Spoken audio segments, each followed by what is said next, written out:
Olá, boa noite a todos. Queremos estender a todos que estão nos assistindo pelas mídias nesta noite as cordiais boas-vindas, que todos possam ter um momento de comunhão com o Senhor e que a mensagem possa trazer alento, esperança e fé para cada um de nós. Gostaria de, neste momento, fazer uma breve oração para o início da programação desta quarta-feira. Senhor Deus e nosso querido Pai, nós louvamos o Teu nome. Vamos, nesse instante, ter uma comunhão com o Senhor e que tudo o que seja feito seja para a Tua honra e para a Tua glória. É o momento de oração, é o culto de oração. Queremos pedir que o Senhor venha abençoar a todas as pessoas em suas necessidades, o Senhor sabe quais são, mas que o Senhor possa resolver segundo a sua boa e bendita vontade. Oramos agradecidos no sagrado nome de Jesus. Amém.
para encher esse lugar.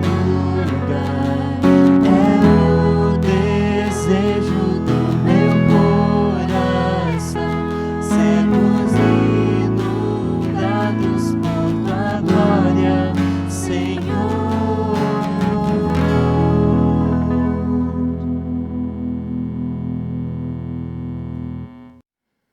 Boa noite a meus queridos irmãos que estão nos assistindo pelas mídias sociais. Nós estamos ainda com os nossos cultos em formato não presencial, mas com certeza temos a presença da igreja em nossos corações e aí nos seus lares, e principalmente a presença de Cristo Jesus em nossos corações. Eu gostaria de fazer uma pequena meditação com vocês e peço que aqueles que puderem, então, abram sua Bíblia em Isaías, no capítulo 51. A partir do verso 1, diz o seguinte: Isaías, então, falou: prestem atenção todos vocês que procuram viver de forma justa, e estão comprometidos em buscar o eterno. Pensem na rocha da qual vocês foram cortados, a pedreira da qual foram escavados. Sim, pensem em Abraão, seu pai, e em Sara, que os gerou. Pensem nisto, ele era um homem só quando o chamei, mas depois que o abençoei, ele se multiplicou. Da mesma forma, eu, o Eterno, vou consolar Sião, consolar todas as suas ruínas. Vou transformar o solo estéril num Éden, sua terra devastada num jardim do Eterno, num lugar repleto de exuberância e riso, de vozes agradecidas e canções.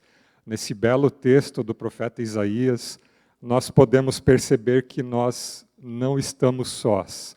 E quando nós nos sentimos sós, nós podemos nos apegar a essa bela promessa de Deus, de que Ele fará de nós uma grande descendência. Será então que Deus fará de nós apenas uma descendência física? Nós teremos descendentes, filhos, netos, tataranetos? Eu penso, irmãos, que esse texto aqui nós podemos também remeter à nossa descendência espiritual. Afinal, nós somos eleitos para levar avante essa mensagem de Cristo. E pense você em todas as pessoas com quem você teve contato e levou a palavra de Deus. Esses também são seus familiares, são sua descendência espiritual. Assim como Abraão vai no céu ver toda a sua descendência mais numerosa do que a areia do grande mar e que as estrelas do céu, nós também teremos uma grande surpresa vendo nossos descendentes espirituais. E essa é a nossa vontade maior, deverá ser a nossa vontade maior, levar a mensagem de Deus a todos que não conhecem ainda. E nossa preocupação grande com o nosso semelhante. O amor acima de tudo, e nós estamos aqui nessa noite justamente para isso, para revelarmos esse amor, nos preocuparmos uns com os outros e, com certeza, orarmos uns pelos outros. E eu peço que você agora, se puder, que se ajoelhe diante da presença de Deus e nós vamos elevar então uma prece com todos os nossos pedidos e agradecimentos a Ele nesse momento.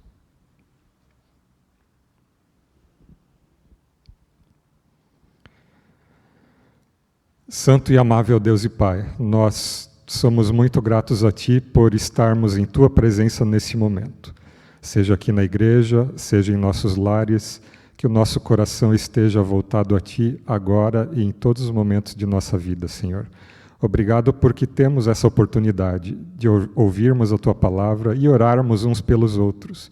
E agora, Senhor, eu intercedo por cada um que está nos ouvindo, cada família, cada pessoa com suas angústias, seus problemas. Muitos talvez estejam se sentindo sozinhos, mas como falaste na Tua palavra, revelaste ao Teu servo Isaías, nós não estamos sós. E da nossa vida poderá vir uma grande descendência. E que realmente nós possamos nos preocupar mais uns com os outros e levar adiante a palavra de Deus às pessoas que não conhecem ainda. Que nós tenhamos amor em nosso coração e o amor refletido pelo amor de Cristo Jesus, que morreu por nós em nosso lugar. Senhor, olhe também por todos, por sua saúde, por cada problema, cada dificuldade. A gente coloca cada vida em tuas mãos nesse momento e oramos em nome de Jesus. Amém.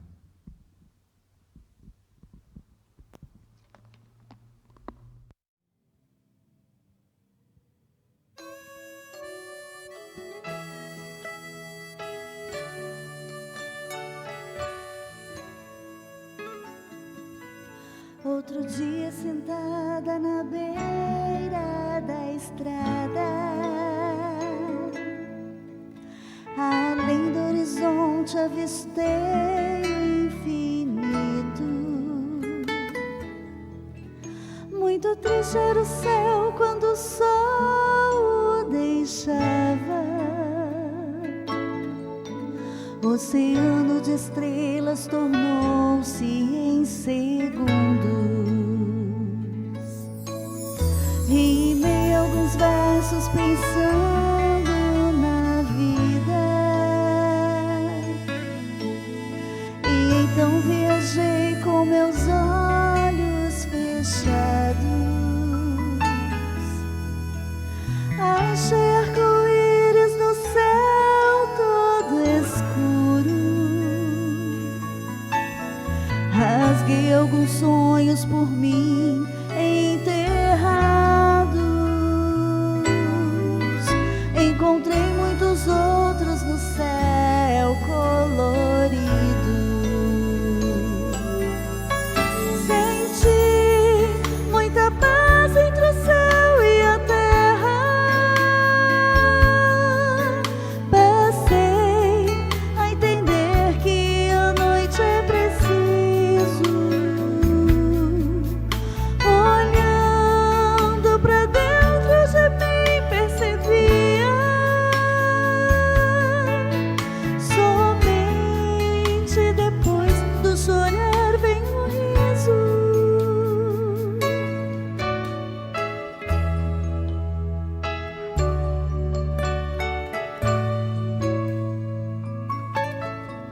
Tentei segurar um pouquinho do vento. A amarga tristeza então eu senti. Pouco era capaz nem sequer eu de vê-lo. Às trevas da noite rendi meus anseios. Ainda mais fraca então eu me senti. Trazendo comigo a angústia das trevas. Um simples humano em mim encontrava. Depois de tentar e tentar muitas vezes, olhei para cima e Jesus me olhava.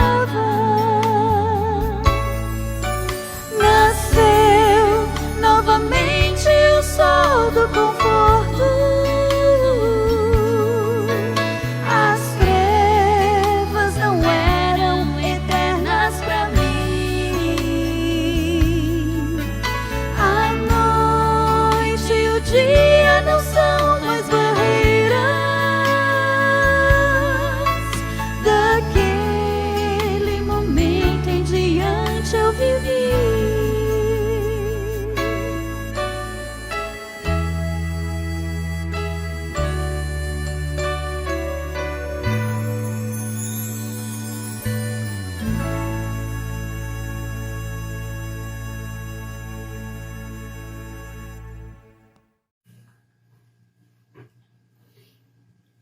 Oi, tudo bem com você?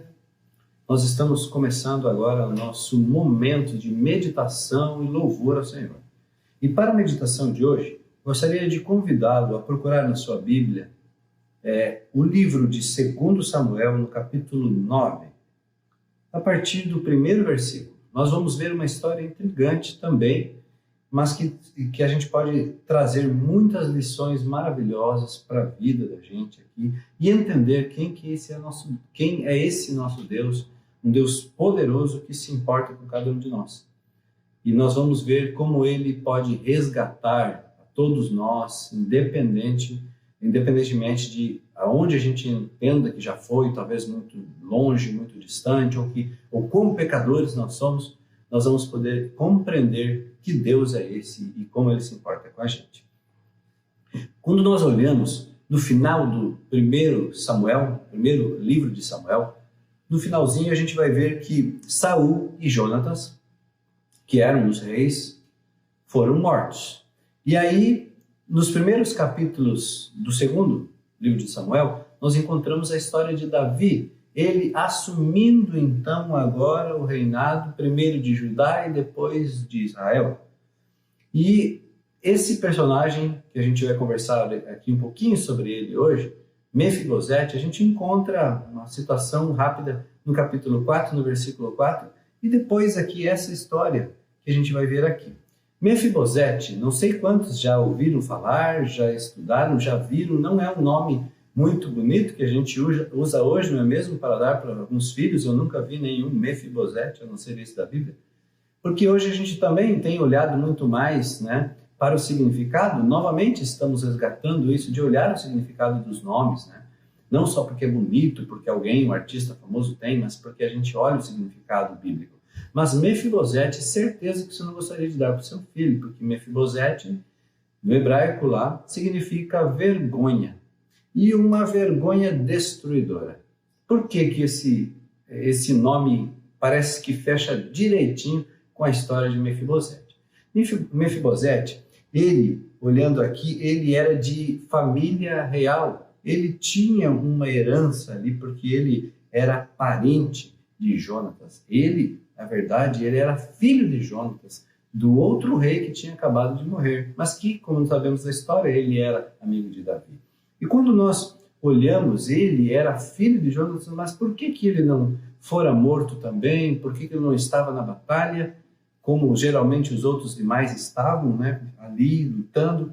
Porque também ele tinha esse nome aí, né? Parece que tem tudo a ver com a história dele. Porque ele tinha um problema físico de nascença.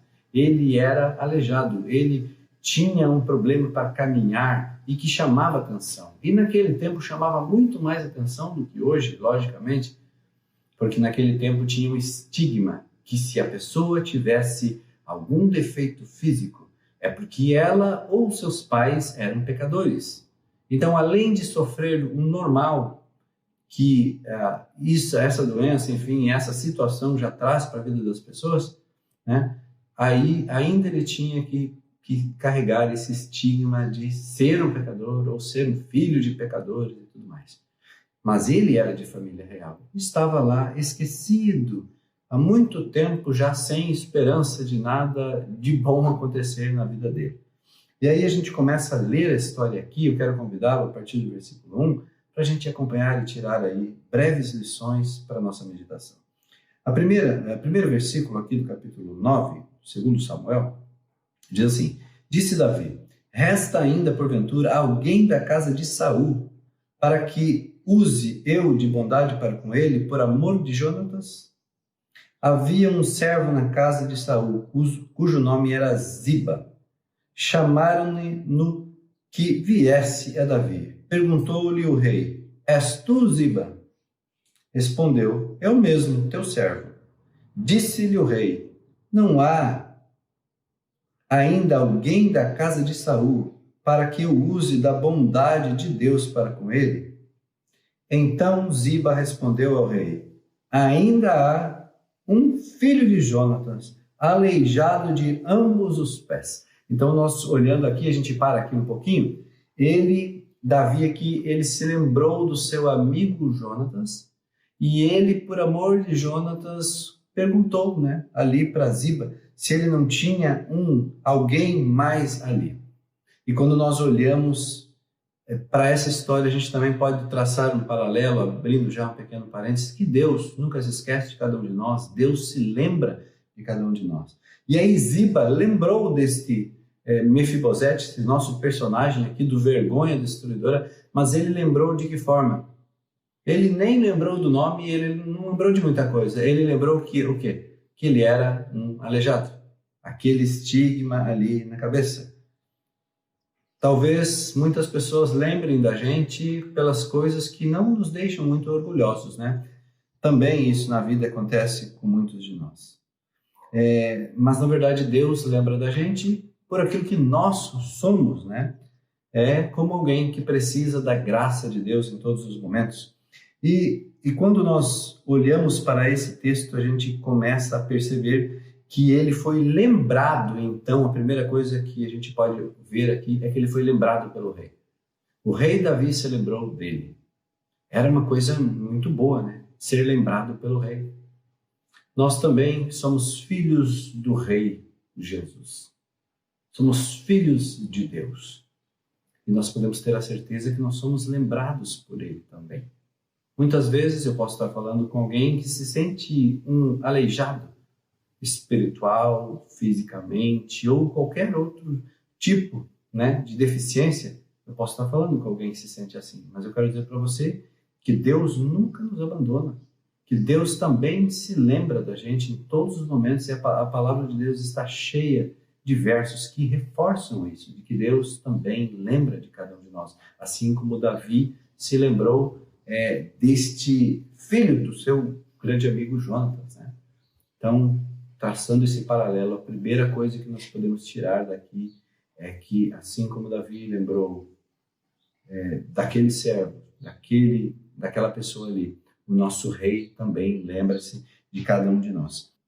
Uma segunda lição, uma segunda coisa importante que nós podemos tirar desse texto, nós encontramos aqui no versículo 4 em diante. E diz assim: "E onde está?" perguntou-lhe o rei. Ziba lhe respondeu: "Está na casa de Maquir, filho de Amiel, em Lo-debar." Guarde bem esse nome dessa cidade. Então mandou o rei Davi trazê-lo de Lo-debar, da casa de Maquir, filho de Amiel. Vendo Mefibosete, filho de Jonatas, filho de Saul, a Davi, inclinou-se, prostrou-se com o rosto em terra. Disse-lhe Davi: "Mefibosete." Ele disse: "Eis aqui o teu servo." Mefibosete estava morando num lugar chamado Lo-debar, diz a palavra de Deus aqui. Sabe o que significa Lo-debar? Literalmente, nada. Nada. Ele estava morando no nada. E agora ele foi resgatado pelo rei e tirou ele do nada e colocou ele no palácio. Está acompanhando a história aí? Olha que lições maravilhosas a gente pode tirar para a gente aqui também. Muitos de nós nos sentimos hoje que estamos vivendo no nada também. Que não somos nada e que vivemos no nada, que não somos importantes demais. Que não somos lembrados, como foi a primeira lição, e que agora nós também estamos e somos do nada. Eu quero dizer para você que há solução para você, há esperança para você, porque mesmo estando no nada, Deus pode resgatar cada um de nós, e ele foi, além de ser lembrado pelo rei, agora ele foi resgatado pelo rei. Deus nos resgatou, e nós podemos ler lá em João 14, de 1 a 6, coisas mais conhecidas da Bíblia, como que Deus se lembrou de cada um de nós, se importou com cada um de nós, enviou o seu Filho Jesus. Depois você pode ler com carinho lá em João 14, de 1 a 6, que nós podemos também dessa forma sermos resgatados pelo Rei, termos essa esperança em nosso coração. Se você sente que vive no nada ou que se sente um nada, pode ter certeza que também vai ser resgatado pelo Rei no dia que você clamar e pedir e você entender isso tudo. Continuando o nosso tema, a nossa meditação aqui, nossa breve meditação, versículo 7 diz assim: "Então lhe disse Davi, não temas, porque usarei de bondade para contigo, por amor de Jonatas, teu pai, e te restituirei todas as terras de Saul, teu pai, e tu comerás pão sobre a minha mesa." Então se inclinou e disse: "Quem é teu servo para teres olhado para um cão morto tal como eu? Olha o que ele fala aqui. Davi, versículo 9, diz a Ziba, servo de Saul, ele disse: tudo o que pertencia a Saul e toda a sua casa dei ao filho do teu Senhor. Trabalhar-lhe-ás, pois, a terra, tu e teus filhos e teus servos, e recolherás os frutos, para que a casa do teu Senhor tenha pão que coma. Porém, Mefibosete, filho do seu Senhor, comerá pão sempre à minha mesa. Tinha Ziba 15 filhos e 15 servos. Disse Ziba ao rei: segundo tudo quanto meu rei, meu senhor, manda ao seu servo, assim o fará. Comeu, pois, Mefibosete à mesa de Davi como um dos filhos do rei. Olha que maravilha aqui.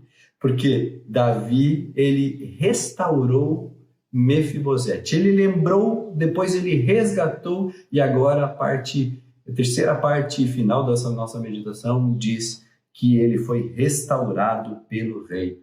Que coisas ele restaurou? Propriedade foi uma delas. Ele vivia no nada, não tinha nada, não era nada. Ninguém, ele era vergonha destruidora que vivia no nada.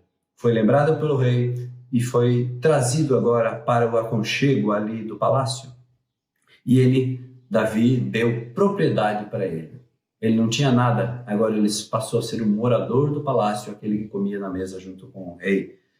Deus deu para ele, que vivia no nada e era um vergonha destruidora, deu para ele servos, os servos que eram antigos de Saul, agora iam servir a ele, e eram vários servos, como a gente viu, iam servir a Mefibosete.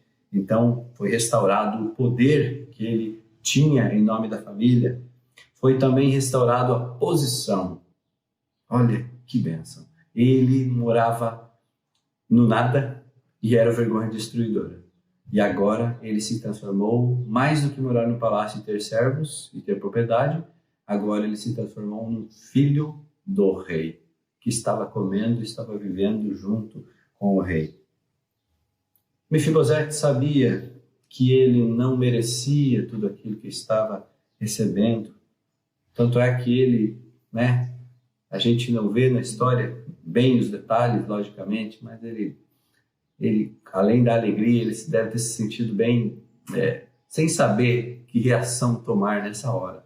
Mas, sinceramente, eu acredito que ele estava muito radiante e feliz, se sentindo pequeno demais para tanta bênção, não é mesmo? Agora, olhando para essas lições aqui, talvez hoje, repito, eu esteja falando para alguém que se sente nada, vergonha destruidora, que vive no nada o que é nada, e que não tem mais alegria de viver porque se sente pequeno demais. Mas a meditação que nós extraímos a partir desse texto bíblico é para dizer para cada um de nós: nós somos importantes, você é importante para o rei. O nosso rei também se lembra de nós. O nosso rei também nos restaura. E o nosso rei também resgata tudo aquilo que um dia nós perdemos ou o pecado vai tirando de nós. Se nós não tivermos tudo aqui nesse mundo que nós podemos ter por sermos filhos do rei, um dia ele vai restituir tudo isso de nós. Que Deus abençoe você, meu querido amigo, meu querido irmão, que ao olhar para essa história de alguém que se sentia muito pequeno, que se sentia perdido, uma vergonha destruidora morando no nada, que você também possa entender que você é filho do rei e hoje Deus te chama e para você se preparar, para que você também participe da ceia, para estar na mesa, ceando com o rei do universo. Você entende a grandeza disso tudo? Que Deus seja contigo, meu querido amigo, e você coloque isso no seu coração, e você coloque essa esperança no coração para viver um dia após o outro de uma maneira muito mais feliz, porque é isso que Deus deseja para você. Vamos orar? Nosso Deus, nosso Pai, muito obrigado, porque na Tua Palavra, da Tua Palavra, nós extraímos lições tão poderosas, maravilhosas, que fazem a diferença na nossa vida. Nós vimos a história de Mefibosete, que era um vergonha destruidora, que morava no nada, e foi trazido, lembrado pelo rei, restituído o poder, restituído tudo o que ele podia ter de melhor na vida, o rei se lembrou e fez isso por ele. E nós olhamos que o Senhor Jesus Cristo quer fazer isso por cada um de nós também. Abençoe esse querido amigo que está acompanhando a nossa adoração neste momento e que também sirva para dar esperança e vivermos uma vida feliz, apesar das dificuldades desse mundo, porque não somos esquecidos pelo Rei Jesus também. Nós oramos por Jesus. Amém. Deus abençoe você na sua vida e vamos continuar a nossa jornada aí, cada dia estudando a palavra de Deus e crescendo para um dia encontrarmos o nosso poderoso Rei nas nações celestiais.